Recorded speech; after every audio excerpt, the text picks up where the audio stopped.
All right. So what do you know about this shape?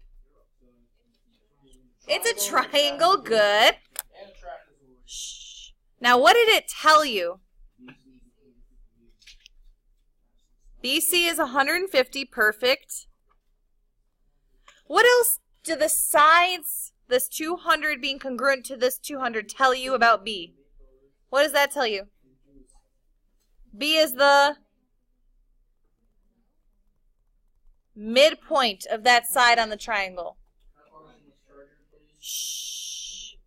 And 150 is congruent to 150, so what does that tell you about C? Again, it's the midpoint. So what is a line called that goes from a midpoint to a midpoint? A midsegment. What do we know about midsegments? Right, but this is a triangle, so how many bases does it have? It only has one. So the formula for midsegment in a trapezoid is 1/2 base 1 plus base 2. But a triangle only has one base. So what do you think I should do? Right, just get rid of the base 2. What did it tell us base 1 is equal to? I mean, the midsegment is equal to? 150. Now, how do I find B?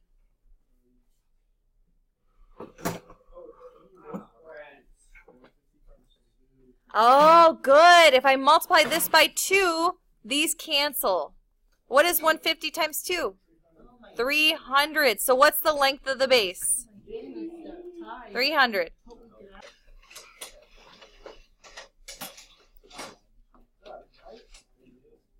All right. What type of shape is this? That's not a square. What is it? It's a rhombus. It tells you right here it's a rhombus, guys. It's out so you can be writing. So this is a rhombus. What do we know about, give me something that's going to help me solve for TQP. First of all, where is angle TQP? To the left. So here? Is that angle TQP? Where is it? Is it this whole thing? Where is it? Half of that. TQP is right there. That's our X. What other properties would help us here?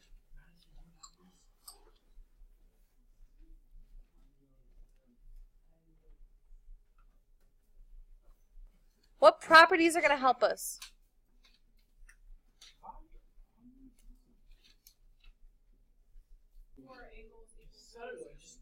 Okay, they all add up to 360.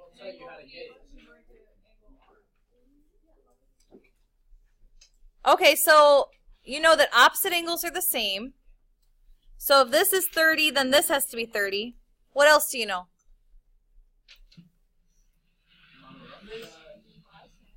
Good. The diagonals bisect the angles. So if this is 30, this has to be 30. What else do you know? Diagonal perpendicular. Bingo! So both of you are correct. The diagonals are perpendicular to each other. So it means there's a 90-degree angle here. So what do you recognize that this shape is? Oh, it's a triangle. What do you know a triangle adds up to? So can you solve for X? Yes, you subtract 180 minus 30 minus 90 and you get 60 degrees. So your answer should be 60 here. Any questions? All right. 14 was the next missed problem. Oh.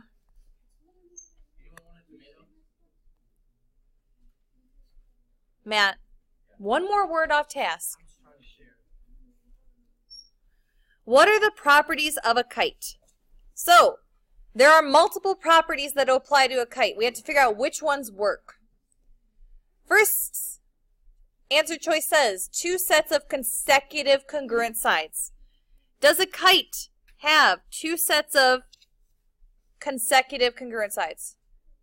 Yeah, it does, right? That's what it makes a kite.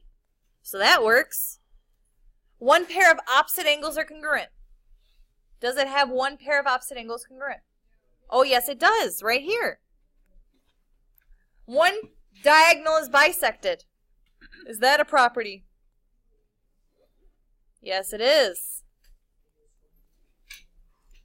1 pair of opposite parallel sides. Does a kite have any parallel sides? No. That is not a property of a kite. And the diagonals are perpendicular. Is that a property? Yes, it is. So that 4th one is the only one not checked. So if you're thinking about test mode here, are they going to allow you to circle multiple choices? No. But what do you recognize about this problem? There is one what? Oh, Madison's got it. What could I do to turn this into a test problem? What is not a property of a kite? All right. Next problem. Let's see, 16. This one is fairly simple. All we have to do here is figure out if these angles could form a quadrilateral. Now, what do we know a quadrilateral adds up to? 360. So, what should I do?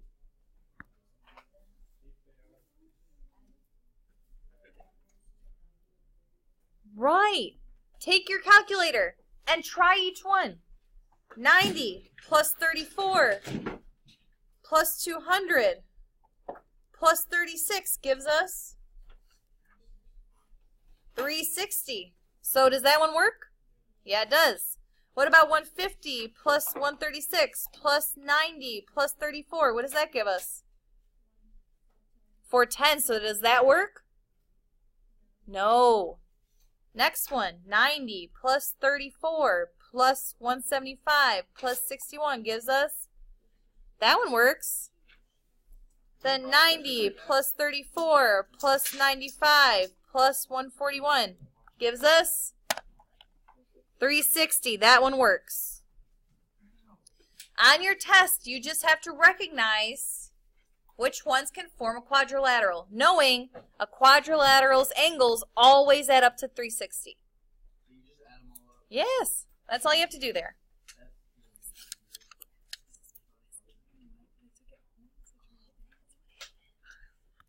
Okay, so you can finish it. Yeah. All right, number 10. Yes, this has been a most missed problem. Oh, this one. What?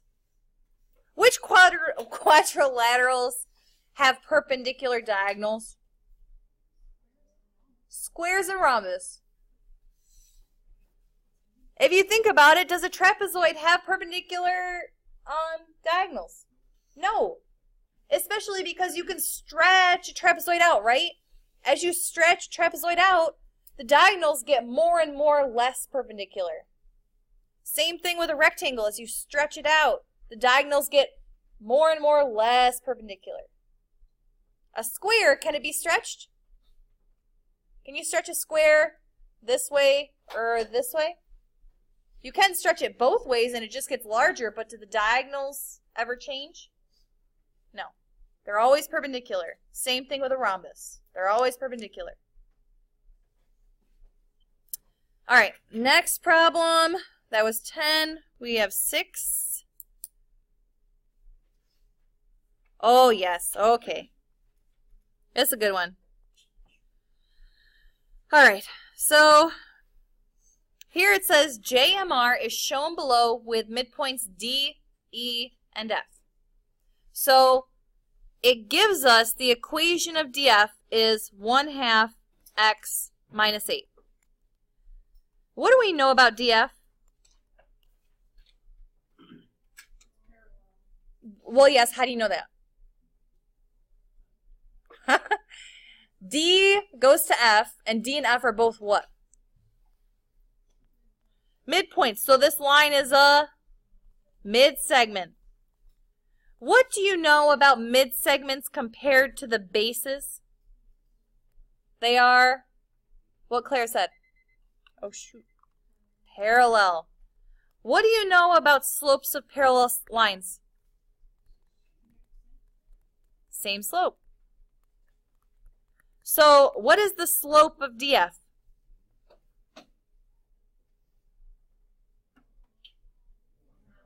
So what's our answer? Done.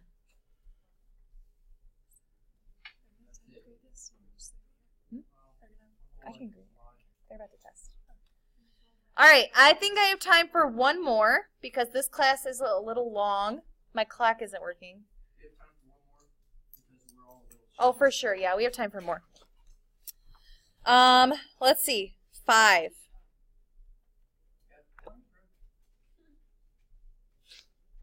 Oh. A parallelogram has which of the following? All right. So, a parallelogram has which of the following properties?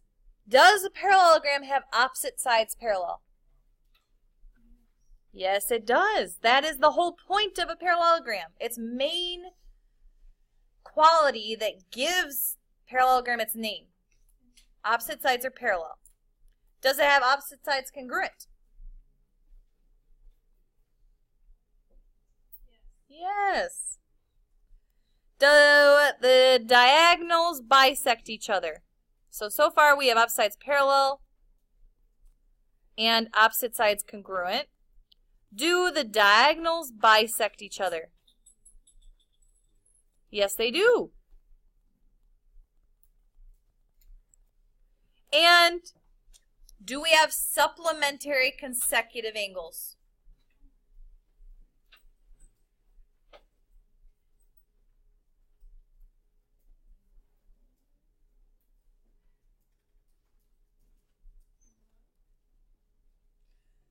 All right. So let's think about this. We do know opposite angles are congruent, right? So if this is 40 and this is 40, what do the other two angles have to be? How do you know that? Ah, they have to add up to 360. So what did you say? So are consecutive angles supplementary? Angles right next to each other, do they add up to be 180?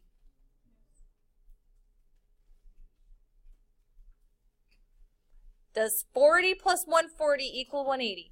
Yes. So are consecutive angles supplementary? Holy crap. Are consecutive angles supplementary? I want someone besides Claire and Ty answering, and maybe Jackson answering me. Are consecutive angles supplementary? You're still not sure. You're still not sure. Are consecutive angles supplementary? Yes. Be sure of it. Are they supplementary? Yes. Are they complementary? No. Are they supplementary? Yes. Yes. Jeepers. So they are not complementary, right? What does complementary mean? Complementary means what?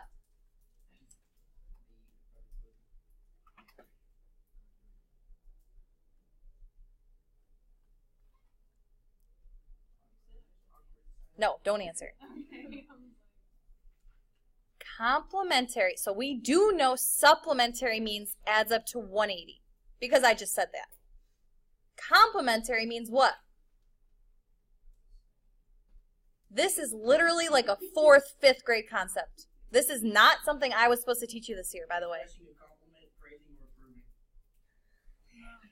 Yes, if you are complimentary towards someone, you're complimenting them. But in math, what does complimentary mean? Oh. Two angles are said to be complementary. The sum of 90. Oh! Thank you! Complementary means adds up to 90. Supplementary means what? Complementary means what? I'm glad we went over that one. Number 3, which statement is valid? Which one of these statements is true? Do you know valid means true? Which one is this? This is number 3. Do you know valid means true? Okay, good. So we're trying to figure out which ones of these are true. If the figure is a parallelogram, then the diagonals bisect each other. Is this true? All of these are parallelograms. All of these, do they all have diagonals being bisected? Yes, they do. One is true. If the diagonals are congruent and bisect each other, then the figure must be a square. Is this true? If you want to say no, give me a counterexample. So if the diagonals are congruent and they bisect each other, then it must be a square. Ah, a rectangle has congruent diagonals that bisect each other, but is it a square? No, so 2 is not true. If the diagonals do not bisect each other, then the figure is a rhombus. Is this true? No. I mean, think about a trapezoid. Think about a kite. If the diagonals are congruent, then the figure is a rhombus. Is this true? If it's not true, give me a counterexample. What other shape has congruent diagonals? Nope. Again, a rectangle. So which is the only one that's true? 1. So your answer to number 3 should just be 1 only. So it should be this one. Oh, I can't mark it. Okay. I think that's, I mean, I'm 15?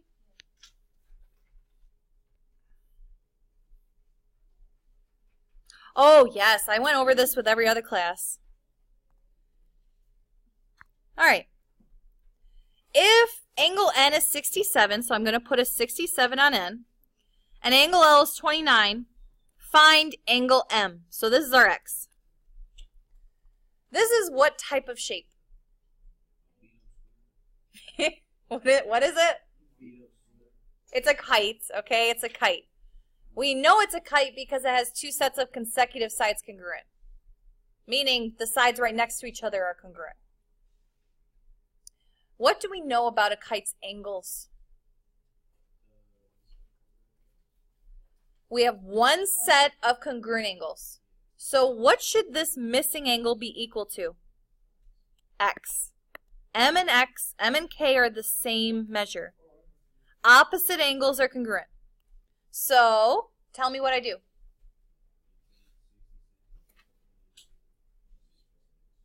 Equals? Yes. The 4 angles in this quadrilateral have to add up to be 360 because all quadrilaterals add together to be 360. So what is 67 plus 29?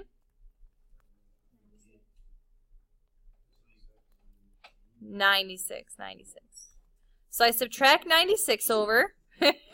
What's 360 minus 96? Divide by 2, and what is X? And that's my answer.